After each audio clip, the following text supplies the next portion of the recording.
Malamansyon na tahanan ng ex-housemate na si JP Cabrera ipinasilip.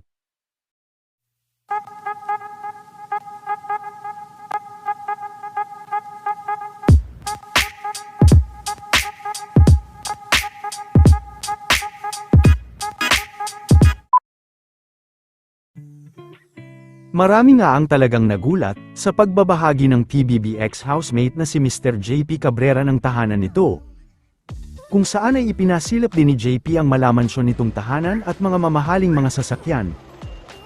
Dahil sa pagiging humble nito sa loob ng bahay ni Kuya ay marami nga ang nag-akala na hindi mayaman ang kanyang pamilya.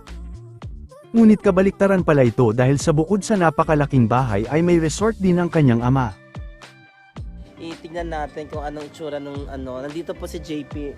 Oo. Kasama rin ni JP ang ex-housemate na si Jan. Ayon din sa humahawak kay JP ay uupa umano ng kondo sina JP at Jan na sila ang magkasama. Ayan po si John at saka si JP po ata. Kinuhanan na si JP ng kondo para kasama niya na po si John sa Manila. Kung papaalam lang daw si John sa mga tita niya ata.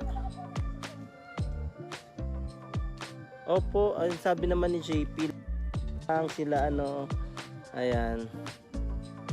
Sabi niya, ito teka, ipapa-shoutout ko po kayo kay si John lang kasama niya ngayon. Dapat po kasama niya sila Binsoy, sila Jaren. Pero sa susunod daw po yata dito sila ng mga PBB housemate sa bahay nila JP. Ayan no.